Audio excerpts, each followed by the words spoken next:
What's up, everybody? Welcome back for an awesome recap of week 3. We had a very chaotic week. That was the name of the game this week, chaos. First and foremost, we had some crazy news coming out of the league early Friday morning that the league's expanding, or at least we already knew it was going to, but we at least know where now. So it looks like Oklahoma City will be a future home of a UFL team starting in 2028.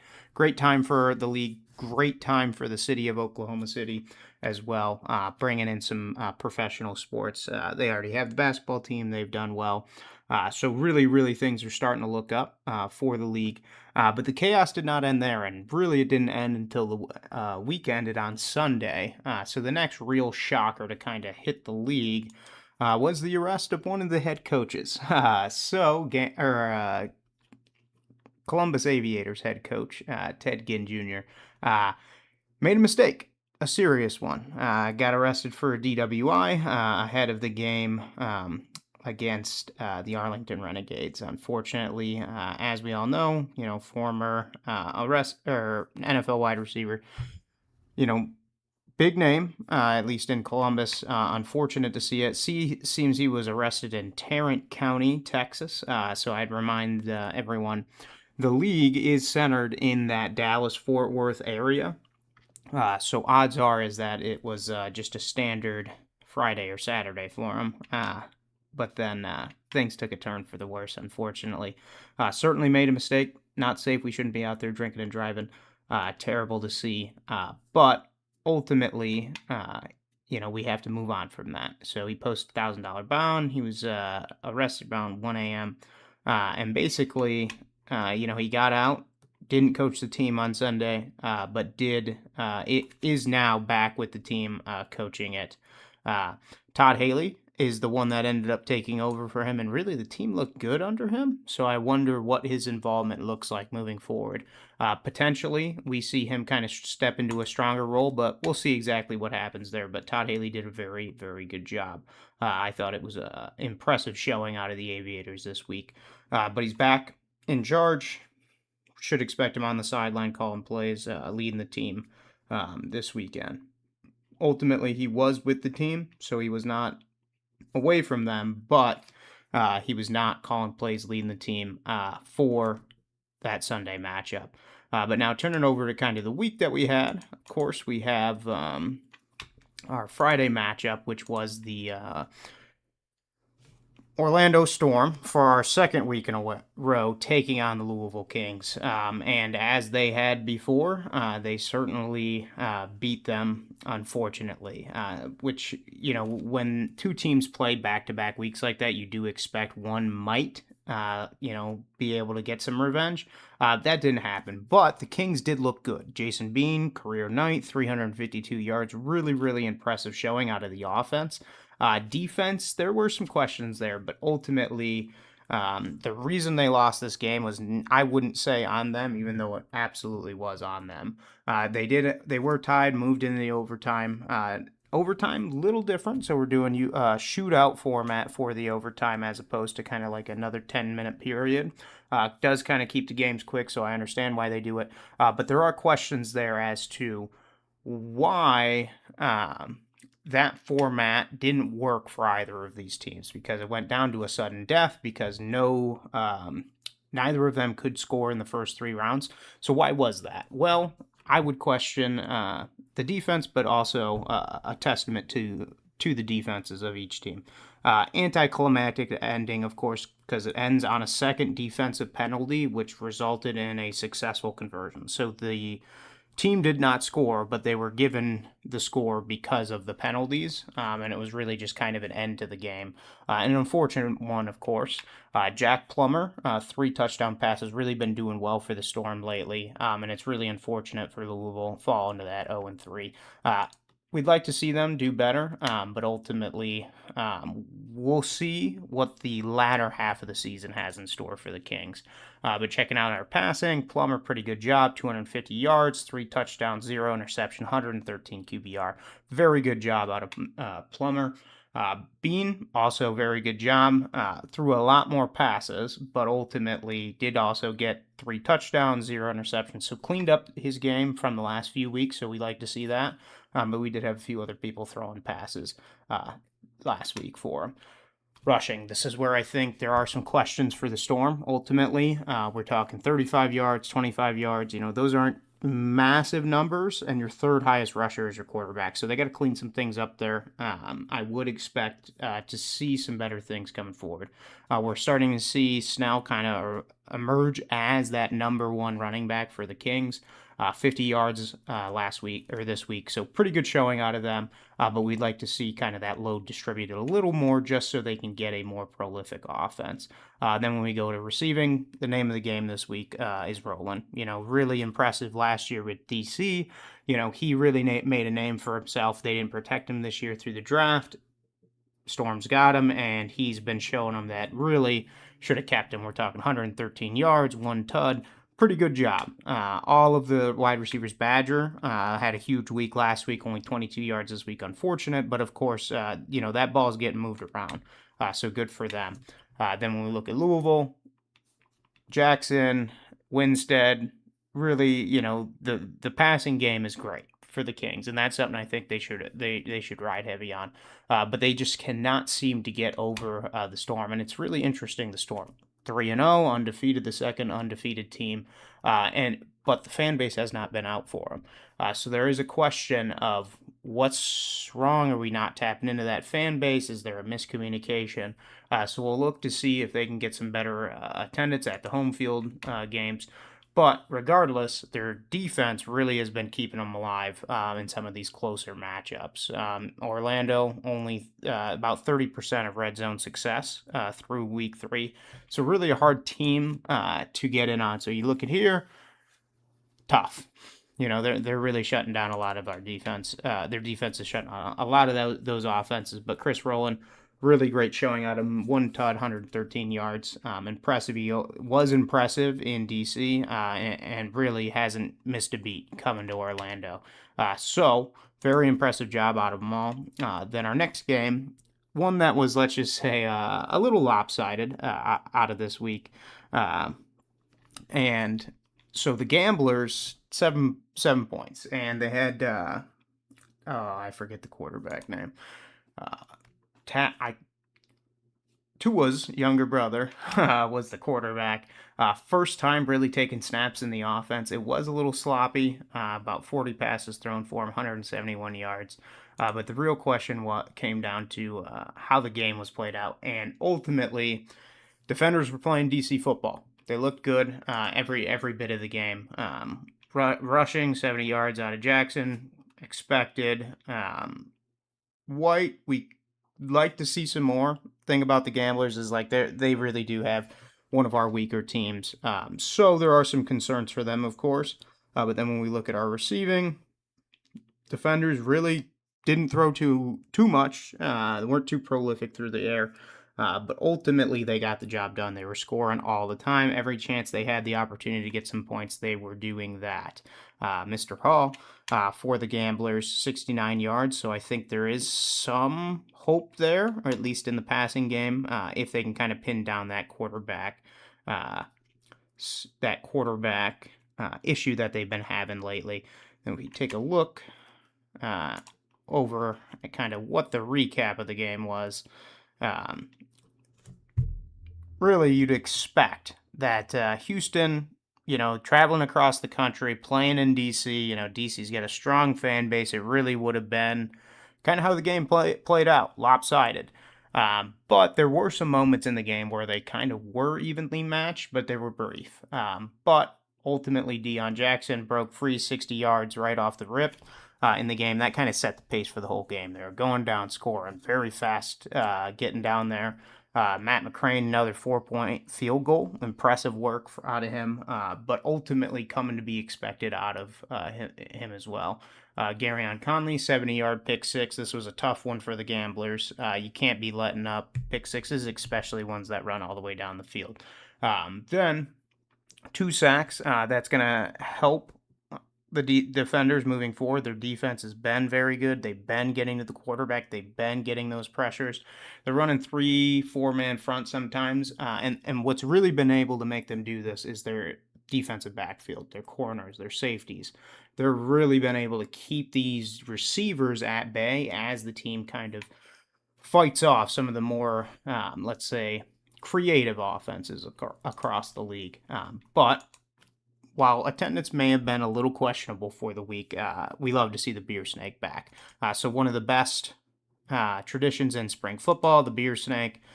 We'd love to see it. Ultimately, it was pretty large. We got to see Repo out there on the coverage, trying a beer himself.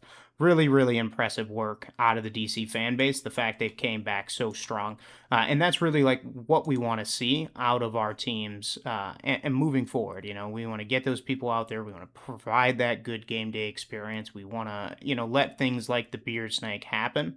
That way, everyone can get in, have a good time, enjoy spring football, really form some memories, and really start to bring in more fans to the sport, if nothing else. But then looking at our Sunday games, that's where we got into our doubleheader. First game, Renegades visiting the Aviators.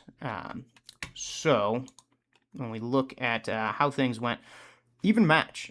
So as I said earlier, head coach out from a DWI. Todd Haley leading the Aviators, and really he did well. The team is 0-3, but ultimately the 3-0 team, the Renegades, have been really looking dominant on almost every team they've played. So the fact the Aviators were able to not only keep this close, but they had a chance to win, does give me a lot of hope for the team. And I think it's just kind of pulling it all together coaching-wise, and really it comes from the defense.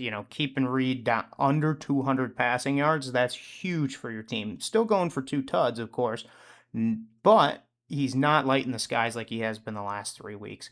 McClendon, impressive job, 230 yards. He was taking some hits out there, didn't give up. 2 interceptions, we want to see that cleaned up. Those are 2 possessions. You get one of those back, let's say you get a tud on that, you're winning the game. So those are the things we want to see them clean up. Rushing, impressively, the rushing game, while they may not have got a lot of yards, they really did look competitive. They were out there pushing the ball up and down the field, and really what they were, it seems the offense have kind of switched into a more, short yardage. That's our bread and butter, and then relying on kind of their passing for the rest of it. Dede Hunter, 62 yards, really impressive job. Man's fast. What can I say? 1 tud out of him, impressive. Really good job, I'd say, all across. The Renegades, they're still a very, very competitive team. Then when you look at the receiving game, this is where the questions I have for this game. How did they interrupt this relationship between Vaughns and Reed?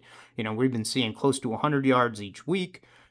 41 this week, no tuds. Kind of surprising. So that's really where the question is Reed just a 1 receiver guy? Can he move the ball around? It seems Butler did get one, only 22 yards, but he did get the tud.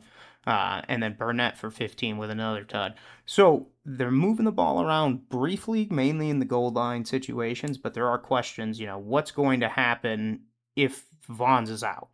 If that relationship's out of the offense, is the offense going to be not as prolific? Is it going to be a close game with an 0-3 team every week? Those are the questions people are going to start asking as the season goes on. Then we get into receiving for the Aviators. Really good job, McClendon, moving the ball around. Good job, I'd say, all around. 2 tuds. Not terrible. I think there could be some improvement. But then when we look at kind of our defense, Fields down here, 8 tackles, 3 sacks. Or no, 3. 1 tackle for loss. And then we've got... all in all, defense, really good job out of both teams, I'd say. And the Renegades really were doing well. Austin Reed, efficient, avoiding those turnovers. But the question was, what happened to that relationship? Where was the passing yards? We saw a much more prolific offense. How is that stopped? Look for the other teams to look at the tape from this game and really reflect kind of what was done, and kind of see how it can be improved upon, what it might give their team in the future. But Renegades, their defense, 2 interceptions, that is probably why they won the game. Todd Haley did have this offense looking good. Columbus battled back. They were in this game literally until the end. McClendon probably one of his better games, I'd say, 230 yards. Those two interceptions were bad, but ultimately, when you get those interceptions out, what happens there? Do you win that game? Is there more that can be done? Could you have a record 2-1, 3-0? We'll see how they do on the latter half of the season. But ultimately, Dallas starting out 3-0, really great start to the season. They're coming in hot, and I expect them to kind of put a whooping on a few more teams this season. Ultimately, though, they're a complete team. They're looking really good. The Aviators starting to come more together as well. So both of these teams I'm impressed by, and I would say that there is a future for them, I think, within the league. Then looking at some of our other, or I guess our other game, our final game of the week, which really I feel like was the most anticipated game. AJ McCarron coming back to his former team in the Battlehawks. There was some bad blood there, of course. Coach Beck has moved on, so we'll look to see the Stallions play the Storm as well. But in the beginning, there was questions lingering from last week. Were the Battlehawks not as good as everyone thought? Were the Stallions not good either? Or were they as good as, or hyped up is what we'd say for some of them. Very evenly matched game, 29-minute possessions for Birmingham, 30 for the St. Louis, 308 yards for Birmingham, 276 for the Battlehawks. Then we look, it really came down to takeaways. We had 2 interceptions out of Matt Corral, and then 3 interceptions out of the Battlehawks. So think about that. We're talking 5 takeaways in this game, and we still had 64 points. So these offenses, you take away these interceptions, and we might see 3, 4, 5 touchdowns out of these teams. Matt Corral, though, when they needed him to not throw an interception is kind of when he did throw an interception. So that is unfortunate for the team. But ultimately, the real story of the day was Frost coming in, kind of getting his first start in professional or in the UFL. Not great. Kind of was tough in the beginning, but as things continue to really clean things up, so it was an impressive showing, I'd say, out of him. Big thing going out there at the Dome. So I think he did well. For rushing, McFarland, the rushing game for the Stallions is questionable at best. Their offensive line is hit and miss sometimes. Sometimes they're really, really, really doing good, but other times they're letting people through every single time. Battlehawks could use some improvement. I'd say it's more an offensive line issue for them as well. They got good backs, but it's all about kind of giving them openings so they can and kind of get out there. Frost, negative 11 yards. He was taking some beatings back there. So kind of a welcome to professional football moment for him. Though the receiving game for the Stallions, I think they're doing good. All of their receivers down to Mickens, to Deion Kane, all of them are capable of catching 100 yards a game. So it's all about getting the ball to them and letting them make a play. So if they're able to do that, knock one of these or 2 of these up to 60, 70 yards, I expect them to win most games. But the name of the game when it came to receiving was Hakeem Butler. 146 yards, 1 touchdown, really showed everyone why he was an MVP a few years back. And the fact he's stayed with the team is really important because he's been one of the consistent stars of the Battlehawks. And the fact he got to show out under those lights at home in the Dome, really great to see. An impressive work out of him. And if he can do this every single week, whew, Battlehawks are going to be competitive consistently. So I am excited to see kind of how the rest of the season looks for them. Their defense has been good, has been better. Their offense is definitely starting to catch up. It's starting to clean up. So I am kind of excited to see what the season has in store for them.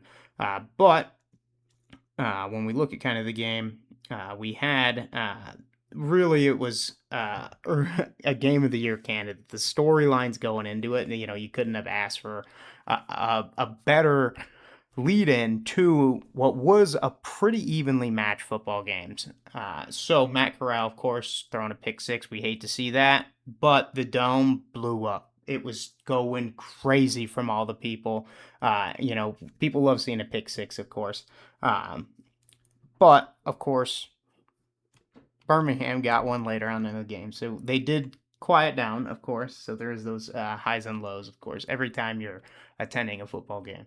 Harrison Frost, though, like I said, took over a quarterback in the second half, really struggled, but was able to kind of put together some uh, plays towards, or I guess throughout that second half.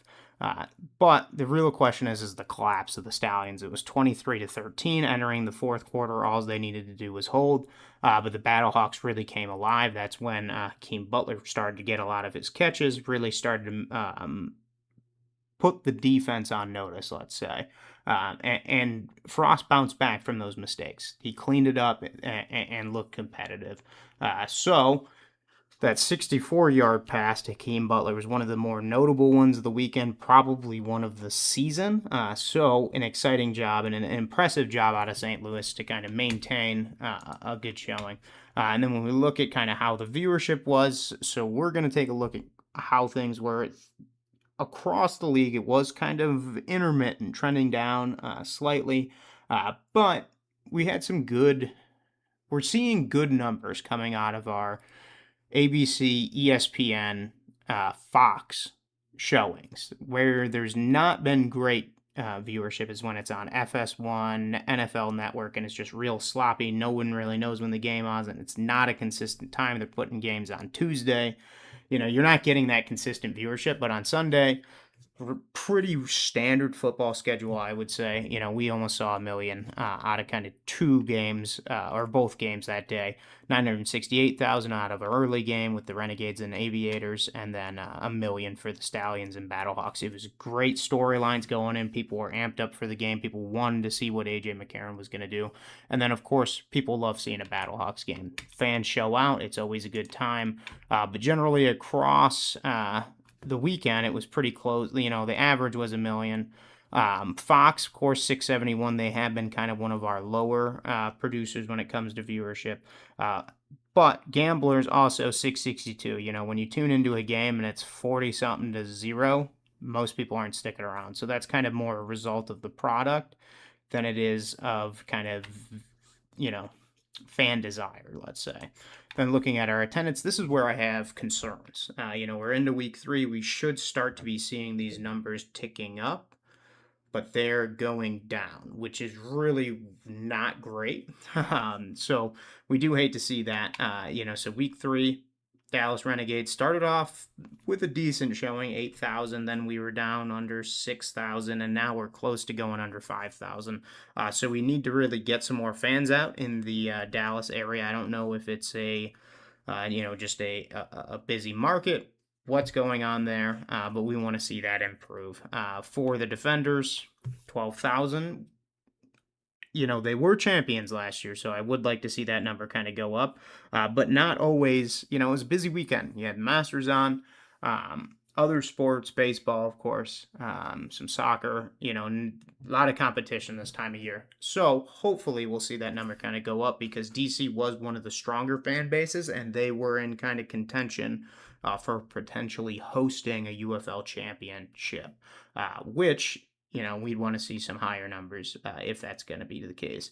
Then the Kings started out the season with 14,000. I get it, a Friday night game. This also was a Friday night game, but not as many people there. Weather, I get it, not always great, but we would hope that we would get closer to that 14,000. So there are concerns, because if that number keeps going down, they were one of the stronger fan bases so far in the league.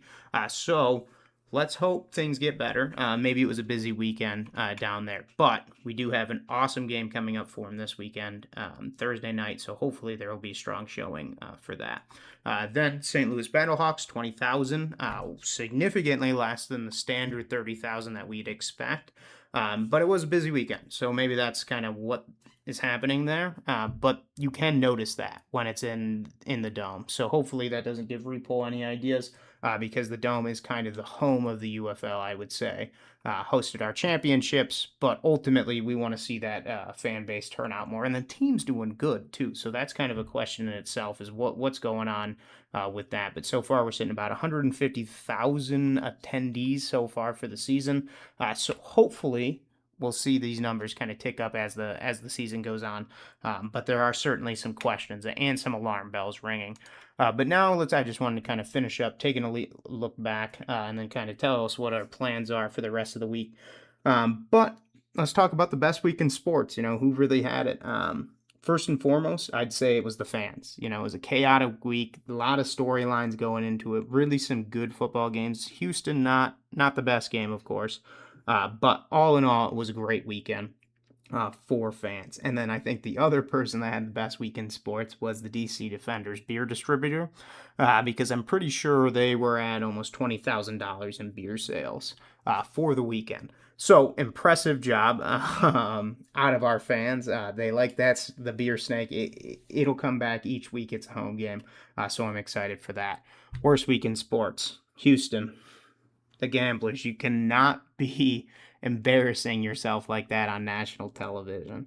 I don't know if it's a quarterback experience issue, but there are some serious issues at play for the Gamblers. So if they can't figure those out, I expect a long season for them. But there are certainly some questions. Then I wanted to kind of look at what we said our headlines for from the weekend would be. So we had Storm lead the league, or Houston. So what do we have here? So we had that. And I would say ultimately Storm could lead the league, but didn't exactly happen. Houston did not shock DC. They certainly got, let's just call it belt to booty for them. Tough for them. And we'd like to see that kind of strengthen. But Houston has a lot of questions. Where can they make improvements? And if so, how can they do them? And that I feel like those are separate questions that they aren't asking themselves. But regardless, what can we do? But the Storm have the chance to lead the league, but I have resounding questions about them. Something about that team chemistry is I feel off in Orlando, and I don't know how you fix that, but ultimately, we'd hope that they can, because then, they might have a better future ahead of themselves. Then our next and the next thing we'll get into is some overreaction. So I'm going to give us 5 and then kind of tell you if I think it's an overreaction or not. So first one, DC back-to-back champs. I do not think this is an overreaction, and in fact, I think it probably is going to happen. So if you're a DC fan, probably a great season for you, and I expect the odds for that to really get more in the sports book's favor. But those that kind of preseason bet it, probably great for them. But ultimately, DC's coming together. They're playing DC football. What more can you ask for? Not much. Really, really not much. So impressive job out of them. I expect a competitive season all year round. Then Houston. They're probably going to lose 5 more. So DC definitely was not an overreaction. They could be back-to-back champs, but Houston losing 5 more. I want to say this isn't an overreaction. I want to say it is an overreaction, but I think it isn't. I think they probably do lose 5 more, and they probably leave the season going 3-7,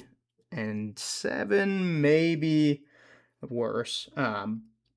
But what can we do? The Storm collapse. It's going to happen, or is it not going to happen? I'd say it's probably an overreaction. Team chemistry can be an issue, but ultimately I think as they continue to win, and if the fans start to show out more in Orlando, look out for them. I would not be surprised if they really come into the playoffs looking hot, but then the record of Coach Beck does come into question. He's made it to playoffs, but he often loses. Why is that? How can we make that change? Then our next overreaction, the Kings, they can't be helped. Louisville's looking rough right now. They did good last week, but man, it's been a tough first few weeks of the season. I don't think this is an overreaction. There are a lot of questions there, and the only way they're going to get better is from that team coming together and working well as a team, which I feel like yet they've not done. Offense is starting to do it, but so far not yet. Then our next one, defenses are catching up. The offenses are no longer putting up huge points except for on the Gamblers. So there are some opportunities there. But I would say, look to see lower scoring games kind of moving forward. Not terrible for us fans, but ultimately, we want to see the defensive players also get their shot to shine, which you don't often get to see. So it was unfortunate for those that did not really do well, but ultimately, good chance for them. Then kind of turning over to some of our concerns for the teams, Louisville Kings defense for me. Sometimes they're good, but most of the time they're not. Got to strengthen that. Their offense is really coming together, and if their defense can get a few more stops in a game, you know, they're they can clean their whole team up just by kind of getting some more complementary play from both sides of the ball. Orlando, the buy-in, that it's the question for me. Are the players bought into the coach? Are they bought into the messaging? Are they bought into the team? Team's doing good, but could they be better? And I feel like they could be better, and I think the reason they're not as good as they could be is because they haven't had that buy-in from the team. Something in the messaging isn't working. Maybe it's the fans, maybe it's it's not all come together yet. So maybe that gets fixed, maybe it doesn't, but we'll see what happens. Birmingham, coaching starting to show flaws. Probably why you don't hire a head coach that's never coached before. I get it is a big name, but Birmingham, it's a respected team. So we don't want to see them kind of fall into the lower half of the league just based off of some coaching issues. But also, it's been execution issues. So maybe the players need to tighten up as well. Then when it comes to Arlington, their offense can be stopped. So that is a concern for them. Not so much for the league, probably what they wanted to see. But ultimately, I expect them to be in for a much tougher road ahead because it seems like it's been, their scheme's been uncovered. It's been, the knot's been untied. Then the Gamblers. Quarterback play. It seemed like we were kind of moving in the right direction. I know there was a little bit of an injury, but your backup's got to be able to take snaps, got to be able to score points, got to be able to keep you in games. As I said earlier, you cannot be embarrassing yourself on national television like that. So a lot of questions for Houston, as it's been the last 2 seasons. So we'll see what happens this season for them. But there's potential there. For St. Louis, the offense is where I have problems.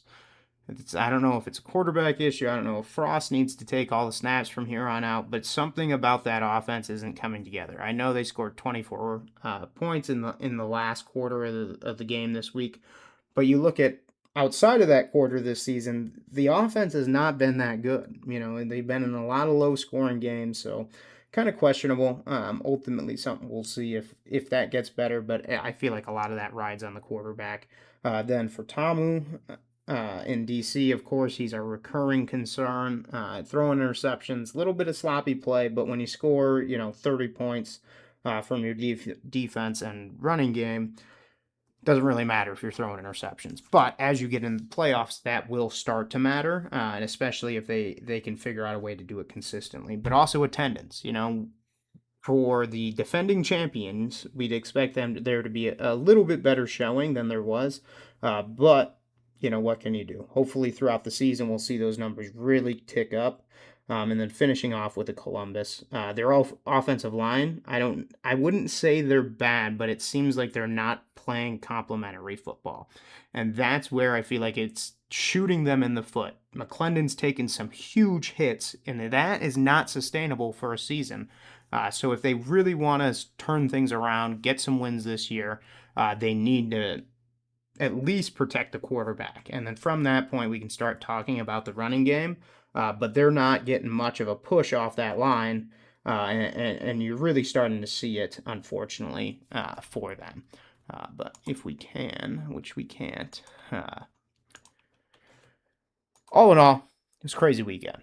But looking forward, we will see what, because Thursday night football, of course, and we're kind of going to give a preview look at the weekend when we can tomorrow, kind of a preview game, kind of go over our awards for the week, and then from that point, watch some great football and be in for a great weekend.